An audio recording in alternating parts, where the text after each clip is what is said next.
I used to think the best way to shoot was to get as much coverage as possible, because I was so afraid of getting back to the edit and realizing that I had missed something. But one simple mindset shift changed the way I shoot forever. It saved me hours on set, made my editing faster, and it helped us create more intentional work that keeps our clients coming back. Let me explain. Today I'd like to talk about a mindset shift I like to call shooting like an editor. But before we jump in, if you're new here, I'm Ryan Luth. I'm a filmmaker based in Orange County, California, and my wife and I run a production company called Outlands Media Group. I started this channel to share the things that I've learned from actually doing this full time, not just the gear reviews or the color grading and lighting tips, but the real world lessons of building a production company. The wins, the failures, the mistakes, and everything in between. My faith and trusting God through that journey have also played a huge role in shaping how I like to approach this craft and this business. So if you're interested in the creative side of filmmaking, the business side, and what it really takes to build something, stick around. And if you find these videos helpful, subscribing, liking, and leaving a comment really does go a long way in helping me grow this channel and hopefully help other filmmakers along the way. All right, let's jump in. So, shooting like an editor. It's a mindset shift that's similar to shoot like a cinematographer, not a videographer, but I think it goes a step further. Shooting like an editor means thinking about the final piece while you're still on set, understanding how the shots will connect, what coverage you actually need, and how each moment will help tell the story.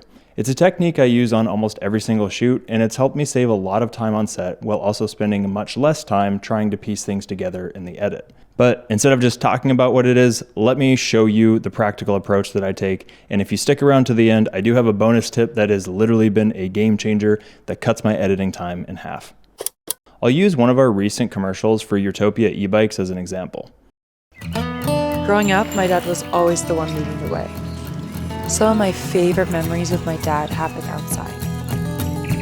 Today, I'm surprising my dad. I haven't seen him in a while. Surprising him with some new bikes. His birthday's coming up. Life gets busy, things change, but today reminded me how quickly that connection comes back. It wasn't really about the ride. It was about getting to spend a day together again. I used to jog and run, but I had some issues with my knees. I didn't expect to go on a bike ride today, but it was a lot of fun. You just barely push on the pedal and it goes. There was one place I knew I wanted to take him. Another spy? Yep, you'll see. A place that meant something to both of us. Somewhere we hadn't been in years. I used to come here when I was little, and it just brings back so many memories. Watching him ride up that trail, I started seeing the same person I remembered growing up. Coming out here and riding these Utopia Atom bikes was just so much fun. It made a special connection for me and my daughter. The best part of the day wasn't where we went. It was who I got to share it with.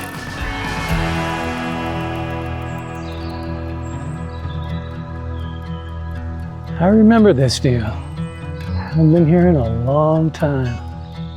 No matter how much time passes, some adventures never really end.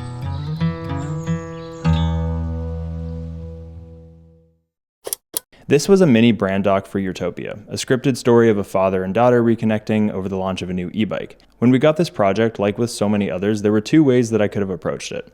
One, have a general picture in my head of the storyline, take the father and daughter out to the locations, and just shoot as much B-roll as possible. Or two, build a shot list, a voiceover script, prompt lines for the interviews, flesh out the story before we even start casting or scouting locations, and I chose the second one. It seems like way more work up front, but it actually saves way more time when you go to put everything together. Here's why. I still edit about 80% of everything we do at Outlands, and I've been editing everything I shoot for over 10 years. And honestly, if there's one thing that's made me a better filmmaker, more than lighting, more than color grading, more than gear, it's been editing. Robert Bresson, a filmmaker from the French New Wave, said, "A film gets made three ways. First in the writing of the script, again in the shooting, and finally in the editing. The edit is where every element actually comes together, so why not shoot with the edit already in mind? That's shooting like an editor." So, here's what that actually looks like in practice. I want to share 4 practical examples of how I do this on our projects. Tip number 1, get coverage that lets you J and L cut. The biggest thing I'm thinking about on set is never getting stuck with a hard cut when a scene actually needs emotion. So for every key moment, I'm making sure I'm grabbing reaction shots and coverage of my talent, and not just the wide shot and not just the main action. So in the edit, I can either J cut or L cut between dialogue and reaction instead of jumping straight from shot to shot. Tip number 2, shoot multiple transition options. So I never bank on one transition working. On set, if I know there's a transition coming up in the edit that I'm thinking about, I'll shoot 2 to 3 different options for it, like a match cut, flyby shots, or again, reaction shots that would break up over showing a product and make more sense when I cut to a new scene. One of my favorites is match cuts though, like this.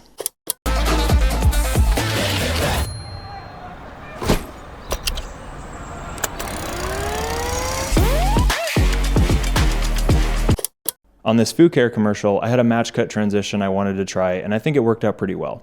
But I always make sure to have other options for these types of shots, so I wasn't scrambling in the edit trying to force something that didn't really work. Tip number 3, shoot for rhythm, not just shots. This is the one that took me the longest to actually think about on set instead of just in the edit. Before I shoot, I already have a sense of where the edit needs to speed up and where it needs to breathe, so I shoot accordingly, like this. A place that meant something to both of us, somewhere we hadn't been in years. I used to come here when I was little, and it just brings back so many memories. Watching him ride up that trail, I started seeing the same person I remembered growing up. Coming out here and riding these Utopia Atom bikes was just so much fun. On the Atom ad, we had a dirt trail and a hill section where I knew I wanted a fast-paced segment, showing off the motor's capability, the terrain, and the energy of the bike. So I made sure to grab a cluster of quicker, punchier shots specifically for that section, along with reaction shots of the dad and daughter to cut back to. That combo is what sells both things at once, the product's capability and the emotional connection between them, instead of just being a fast montage with no feeling behind it. And here's a quick little example of where I let it breathe a little bit more.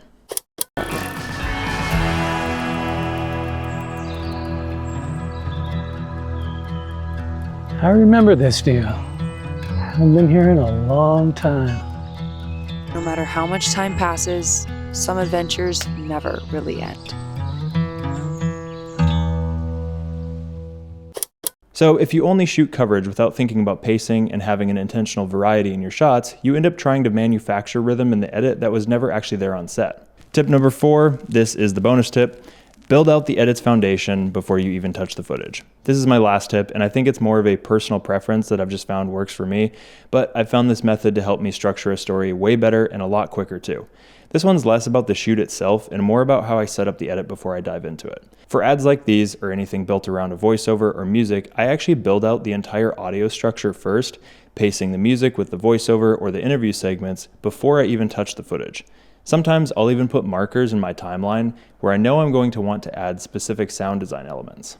So I know to leave room for them when I go and do that, or to make sure I've paced it out enough to accommodate what type of sound effect I'm envisioning.